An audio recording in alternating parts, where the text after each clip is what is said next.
2 Kings chapter 18.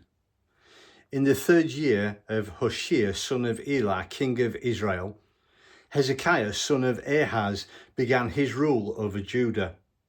He was 25 years old when he became king, and he ruled for 29 years in Jerusalem. His mother's name was Abijah, daughter of Zechariah. In God's opinion, he was a good king. He kept to the standards of his ancestor David.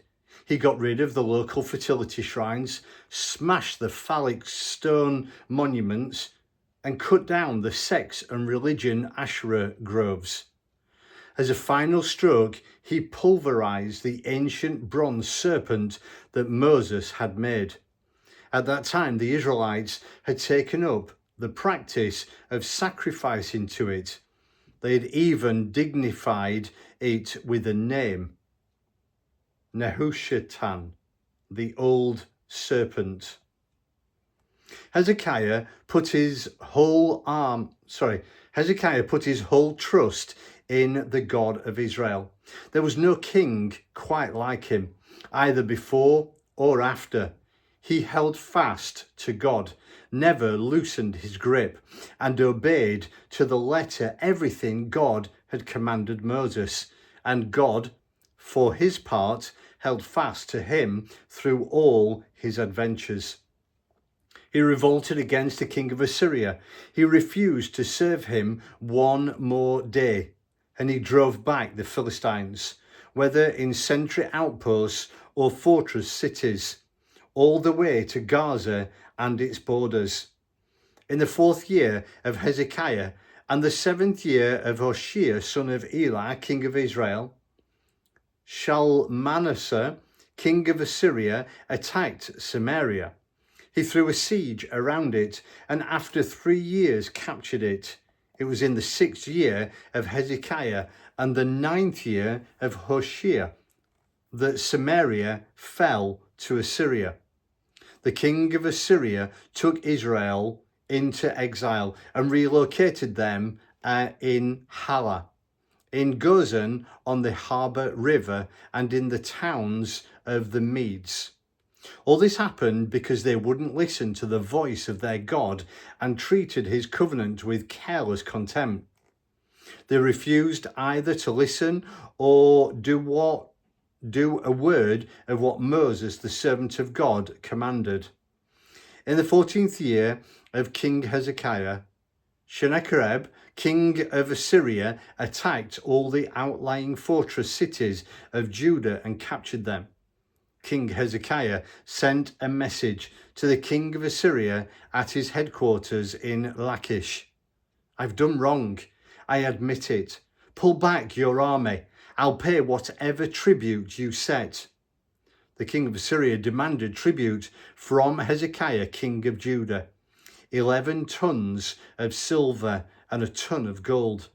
Hezekiah turned over all the silver he could find in the temple of God and in the palace treasuries. Hezekiah even took down the doors of the temple of God and the doorposts that he had overlaid with gold and gave them to the king of Assyria. So the king of Assyria sent his top 3 military chiefs, the Tartan, the Rabsaris, and the Rabshakeh, from Lachish with a strong military force to King Hezekiah in Jerusalem. When they arrived at Jerusalem, they stopped at the aqueduct of the upper pool on the road to the laundry commons. They called loudly for the king. Eliakim, son of Hilkiah, who was in charge of the palace, Shebina, the royal secretary, and Joah, son of Asherah, the court historian, went out to meet him. The 3rd officer, the Rabshakeh, was spokesman. He said, "Tell Hezekiah a message from the great king, the king of Assyria. You're living in a world of make-believe, of pious fantasy. Do you think that mere words are any substitute for military strategy and troops? Now that you've revolted against me, who can you expect to help you?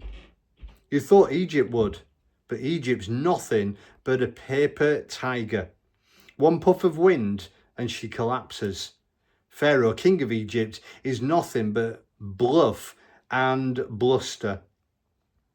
Or are you going to tell me we rely on God? But Hezekiah has just eliminated most of the people's access to God by getting rid of all the local God shrines, ordering everyone in Judah and Jerusalem, you must worship at the Jerusalem altar only. So be responsible. Make a deal with my master, the king of Assyria. I'll give you 2,000 horses if you think you can provide riders for them. You can't do it. Well then, how do you think we're going to turn back even one raw book private from my master's troops?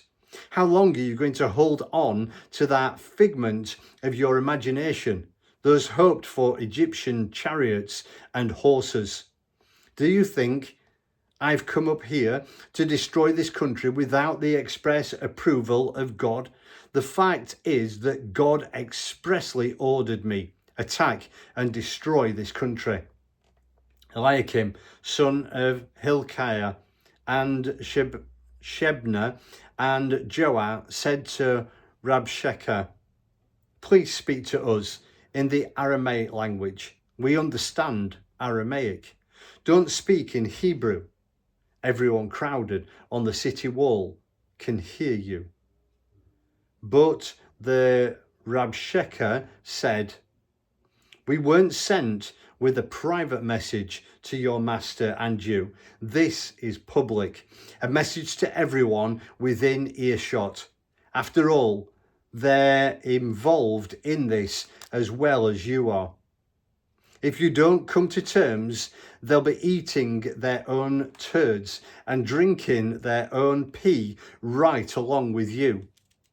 Then he stepped forward and spoke in Hebrew loud enough for everyone to hear.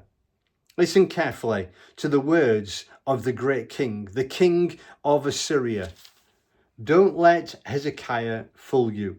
He can't save you. And don't let Hezekiah give you that line about trusting in God, telling you God will save us. This city will never be abandoned to the king of Assyria. Don't listen to Hezekiah. He doesn't know what he's talking about. Listen to the king of Assyria. Deal with me and live the good life. I'll guarantee everyone your own plot of ground, a garden and a well. I'll take you to a land sweeter by far than this one, a land of grain and wine, bread and vineyards, olive orchards and honey. You'll only live once, so live, really live.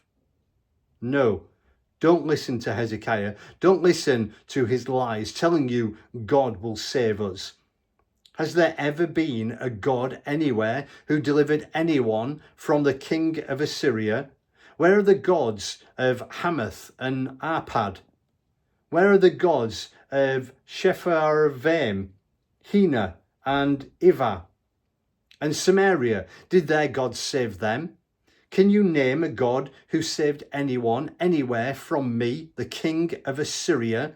So what makes you think that God can save Jerusalem from me? The people were silent. No one spoke a word, for the king had ordered. Don't anyone say a word, not one word.